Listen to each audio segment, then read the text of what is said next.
ഒരു വിഭാഗം ആൾക്കാർ, ആ വിഭാഗത്തിൽപ്പെട്ട ആൾക്കാർ പോലീസിലുമുണ്ട്. വീട്ടുടമസ്ഥയുടെയും പോലീസുകാരുടെയും കാല് പിടിച്ചു പറഞ്ഞു. ആ പാവം സ്ത്രീ വെള്ളം ചോദിച്ചപ്പം തൊലിക്കളറും ജാതിയും മതവും നമ്മൾ മനുഷ്യർ തന്നെയാണ് അവിടെ വന്നത്. പോലീസ് പിടിക്കും, ഇതൊക്കെ കോടതിയിലാണ് പറയാനുള്ളതെന്ന് മറുപടി. ഇപ്പൊ മാല കിട്ടിയില്ലെന്നുണ്ടെങ്കിൽ ജീവിതകാലം മാലക്കള്ളി. നമ്മുടെ നാട്ടിൽ ദളിത് ആയിട്ടുള്ള ഒരു സ്ത്രീക്കുണ്ടായ അനുഭവമാണ്. അവര് ഒരു വീട്ടിൽ ജോലിക്ക് നിൽക്കുമായിരുന്നു.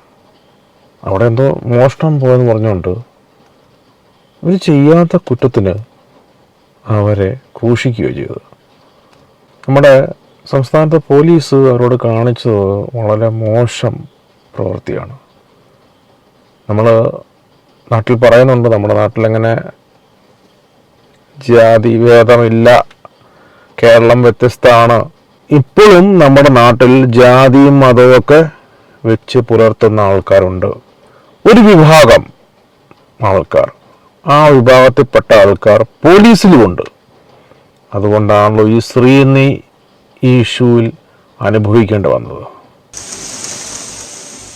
അമ്പലമുക്കിലെ വീട്ടിൽ നിന്ന് ജോലി കഴിഞ്ഞ് മടങ്ങവേ ബസ് സ്റ്റോപ്പിൽ നിൽക്കുമ്പോഴാണ് ബിന്ദുവിനെ സ്റ്റേഷനിലേക്ക് വിളിപ്പിക്കുന്നത്. അവിടെ എത്തുമ്പോൾ മാത്രമാണ് വീട്ടുടമസ്ഥയുടെ 2.5 പവൻ മാല മോഷ്ടിച്ച കുറ്റം തന്റെ പേരിൽ ചാർത്തപ്പെട്ട കാര്യം ബിന്ദു അറിയുന്നത്. അപ്പോൾ സമയം ഏപ്രിൽ 23 വൈകിട്ട് 4 മണി. താൻ കള്ളിയല്ലെന്ന് വീട്ടുടമസ്ഥയുടെയും പോലീസുകാരുടെയും കാല് പിടിച്ചു പറഞ്ഞു ബിന്ദു. ടോപ്പൊക്കെ മാറ്റിയിട്ട് എന്നെ പരിശോധിച്ചു. ഞാൻ അല്ല ഒരു വിളിച്ചൊന്ന SI ആണ് വിളിച്ചത്, SI പ്രസാദ്. ഞാൻ കൂടി കേട്ടിട്ടില്ല, അങ്ങനത്തെ ചീത്തകളൊന്നും ഞാൻ കേട്ടിട്ടില്ല. കസ്റ്റഡി വിവരം കസ്റ്റഡിയിൽ എടുക്കപ്പെട്ടയാൾ ആവശ്യപ്പെടുന്നവരെ അറിയിക്കണമെന്നാണ് നിയമം. ബിന്ദു കേണപേക്ഷിച്ചിട്ടും വീട്ടിലറിയിച്ചില്ല. രാത്രി വൈകിയതോടെ ആട്ടുകാലിലെ വീട്ടിൽ കാത്തിരിക്കുന്ന പെൺമക്കളെ ഓർത്ത് ബിന്ദു കുറ്റമേറ്റു. നിന്നെ കൊണ്ടുപോകും, നിന്റെ മക്കളെയും കൊടുക്കുമെന്ന് ഈ പ്രസിഡന്റ് എന്ന് പറയുന്ന സാറ്, ഈ പോലീസുകാരൻ പറഞ്ഞു. പിന്നെ എനിക്ക് പിടിച്ചു നിൽക്കാൻ പറ്റില്ല. രാത്രിയായിട്ടും വീട്ടിലെത്താത്ത ബിന്ദുവിനെ തിരഞ്ഞിറങ്ങിയ ബന്ധുക്കൾ മാല വീണ്ടെടുക്കാൻ ബിന്ദുവുമായി പോലീസ് വീട്ടിലേക്ക് എത്തിയപ്പോൾ മാത്രമാണ് വിവരമറിയുന്നത്. തിരികെ സ്റ്റേഷനിലെത്തിച്ച ബിന്ദു വെള്ളം ചോദിച്ചപ്പോൾ മറുപടി ഇങ്ങനെ: ബാത്റൂമിൽ പോയി കുടിക്കാനാണ് എന്നോട് പറഞ്ഞത്. രാത്രി മുഴുവൻ മാലക്കള്ളി എന്ന വിളിയും കേട്ട് സ്റ്റേഷനിൽ. രാവിലെ ഒരു 11 എന്റെ ചേട്ടന് കാപ്പി വാങ്ങിച്ചു കൊണ്ടുവന്നു. കാപ്പി വാങ്ങിച്ചു കൊണ്ടുവന്നിട്ടും ഈ പോലീസുമാർ എന്നെ കഴിക്കാനോ ഒന്നിനും എന്നെ സമ്മതിച്ചില്ല. രാവിലെ മാല കിട്ടിയെന്ന് വീട്ടുടമസ്ഥ അറിയിച്ചതോടെ ബിന്ദുവിനെ വിട്ടയക്കാൻ തീരുമാനിച്ചു. എന്നാൽ മാല കിട്ടിയ കാര്യം മറച്ചുവെച്ച് കവടിയാറിലോ പരിസരത്തോ കണ്ടുപോകരുതെന്നായിരുന്നു SIയുടെ ഭീഷണി.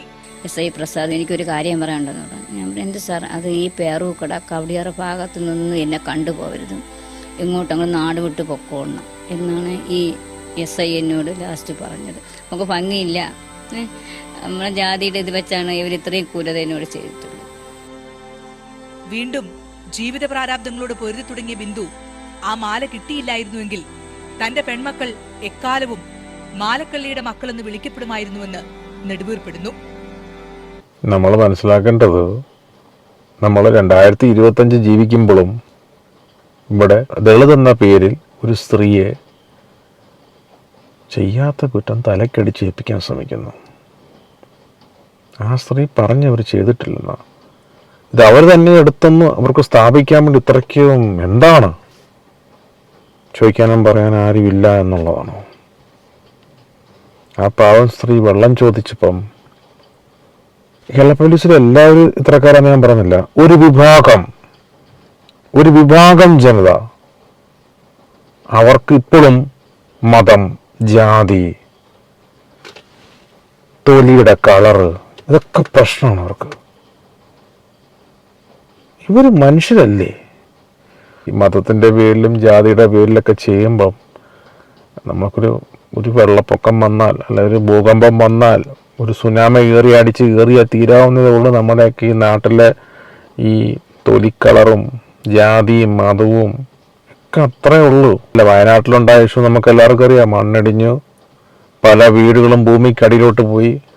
മനുഷ്യൻ ജീവനോടെ അവിടെ കിടന്ന് കേണ് വിളിച്ചിട്ട് പോലും ആർക്കും രക്ഷിക്കാൻ പറ്റാതെ പോയ നാടാണ് നമ്മുടെ നാട്. അവിടെ രക്ഷിക്കാൻ വന്നതിൻ്റെ അകത്ത് ജാതിയും മതമൊക്കെ നോക്കിക്കൊണ്ട് എല്ലാവരും വന്നത്. അവിടെ ഉണ്ടായിരുന്ന അമ്പലവും പള്ളിയൊക്കെ ഒലിച്ചുപോയി. ഒരു ദൈവവും അവിടെ വന്നില്ല സഹായിക്കാൻ. നമ്മൾ മനുഷ്യർ തന്നെയാണ് അവിടെ വന്നത്. മതവും ജാതിയും നോക്കിയല്ല അവർ വന്നതും. അവിടെ കിടക്കുന്നത് ആരാ അവരുടെ മതവും ജാതിയും അവർ നോക്കിയിട്ടില്ല. അങ്ങനെയൊക്കെ നോക്കാൻ പോയിരുന്നെങ്കിൽ ആരെയും രക്ഷിക്കാൻ പറ്റില്ലായിരുന്നു. ഒരു പരിധി വരെയൊക്കെ മനുഷ്യനെ തപ്പിയെടുത്ത് ജീവിതത്തിലോട്ട് കൊണ്ടുപോകാൻ സാധിച്ചത് അവർക്ക് ഈ മോളുള്ള ചിന്താഗതി ഇല്ലാത്തതുകൊണ്ടാണ്. അവരും പള്ളിയിലും അമ്പലത്തിലും എല്ലാം പോയി പ്രാർത്ഥിച്ചുകൊണ്ടിരുന്നു കഴിഞ്ഞാൽ ആര് തന്നെ സഹായിക്കും? മനുഷ്യരിറങ്ങി വന്നുകൊണ്ടാണ്, ഈ സഹായം കിട്ടിക്കൊണ്ടാണ് ജനം പല സ്ഥലങ്ങളിലും രക്ഷാപ്രവർത്തനം നടക്കുന്നത്. അവരുടെ ജീവൻ പണയം വെച്ചാണ് ഇറങ്ങുന്നത്. വീട്ടിൽ ചോദിക്കാനും പറയാനും അവരെ പ്രതീക്ഷിച്ചിരിക്കുന്ന ആൾക്കാരുണ്ട്. പൈസ ചിലപ്പം കിട്ടുമായിരിക്കും ഈ വർക്കിന്, പക്ഷേ ജീവൻ പണയം വെച്ചുകൊണ്ടുള്ള കളിയാണ്. God's own country, God's own country നമ്മളെപ്പോഴും പറയുമ്പം ഗോഡ്സ് ഓൺ കൺട്രി എന്ന് പറഞ്ഞു കഴിഞ്ഞാൽ തൊലിക്കളർ നോട്ടം, ജാതി, മതം ഇതൊക്കെ നോക്കിക്കൊണ്ടാണോ? അവരോടൊക്കെ അങ്ങനെ കാണിക്കുക എന്ന് പറയുമ്പോൾ തന്നെ സോ ക്രൂവൽ, അത്ര എനിക്ക് പറയാനുള്ളൂ. ആ മക്കൾ എന്തുമാത്രം വിഷമിച്ച് കാണും അമ്മയെ കാണാനിരുന്നപ്പം. ആ നാട്ടിൽ നിൽക്കാൻ പാടില്ല. പണ്ട് എന്താ ഈ വിലക്ക് ഏർപ്പെടുത്തുക, ഭ്രഷ്ട ഏർപ്പെടുത്തുക എന്നൊക്കെ കേട്ടിട്ടുണ്ട് സിനിമകളിലോട്ടെ. ജീവിതത്തിലൊന്നും നമുക്കറിയത്തില്ല, പഴയ കാലഘട്ടത്തിലല്ലേ. അവിടെ നിന്ന് നാട്ടിൽ നിന്ന് ഊരി വിലക്കി കഴിഞ്ഞാൽ പിന്നെ ആ നാട് വിട്ട് പൊക്കോണം, പിന്നെ പരിസരത്തോട്ട് വരല്ലോ. ഇത് 2025 ഒരു പോലീസ് ഉദ്യോഗസ്ഥൻ ഈ സ്ത്രീക്ക് ഊരി വിലക്കുവാണ്. ഇവിടെ മുഖ്യമന്ത്രി ഓഫീസിൽ ചെന്നപ്പോൾ ഞാൻ വക്കീലും കൂടി പോയത്. അവിടെ ചെന്ന് ഞങ്ങൾ പരാതി സാറിൻ്റെ കൈ കൊടുത്തു. സാറിങ്ങനെ വായിച്ചൊന്നുമില്ല, എടുത്ത് അങ്ങോട്ട് ഇട്ടിച്ച് പറഞ്ഞു, ഇതിപ്പോൾ മാല കണ്ടില്ല, വീട്ടുകാർ പരാതി കൊടുക്കും, അപ്പോഴും പോലീസ് പിടിക്കും, ഇതൊക്കെ കോടതിയിലാണ് പറയേണ്ട എന്നാണ് ആ സാർ മറുപടി പറഞ്ഞത്. ബിന്ദു മുഖ്യമന്ത്രിയുടെ ഓഫീസിൽ പോയി പരാതി കൊടുത്തപ്പോൾ പറഞ്ഞു, പരാതി ഇങ്ങനെ മാല മോഷ്ടിച്ചെന്ന് പരാതി വന്നാൽ പോലീസ് പിടിക്കും, അതിന് ഇവിടെ വന്നിട്ട് കാര്യമില്ല എന്ന് പറഞ്ഞു. കോടതി ഇതൊക്കെ കോടതിയിലാണ് കൊടുക്കേണ്ടതെന്ന് പറഞ്ഞു. ഇത്രേ പറഞ്ഞുണ്ട്. അപ്പോൾ നമ്മൾ ഇനി വെളിയിലിറങ്ങി, ഞാൻ വക്കീലും കൂടി ഇനി പുറത്ത് വന്നു. ആദ്യമായിട്ടായിരിക്കും മുഖ്യമന്ത്രിയുടെ ഓഫീസിലും സെക്രട്ടേറിയറ്റിലും ഒക്കെ ബിന്ദു പോകുന്നതല്ലേ? ആദ്യ സാർ, ഞാൻ ആദ്യമായിട്ടാണ് അങ്ങോട്ടൊക്കെ കാണുന്നതും. ആദ്യമായിട്ടാണ്, ഞാൻ അങ്ങോട്ടൊന്നും പോയിട്ടൊന്നുമില്ല സാർ. കൂടുതൽ എനിക്ക് പേരൂക്കട മാത്രമേ എനിക്ക് അറിയത്തുള്ളൂ. ഓക്കെ, ആരുടെ കയ്യിലാണ് ഈ പരാതി കൊടുത്തതെന്ന് ഓർമ്മയുണ്ടോ? മുഖ്യമന്ത്രിയുടെ ഓഫീസിൽ ശശി എന്ന് പറയുന്നത്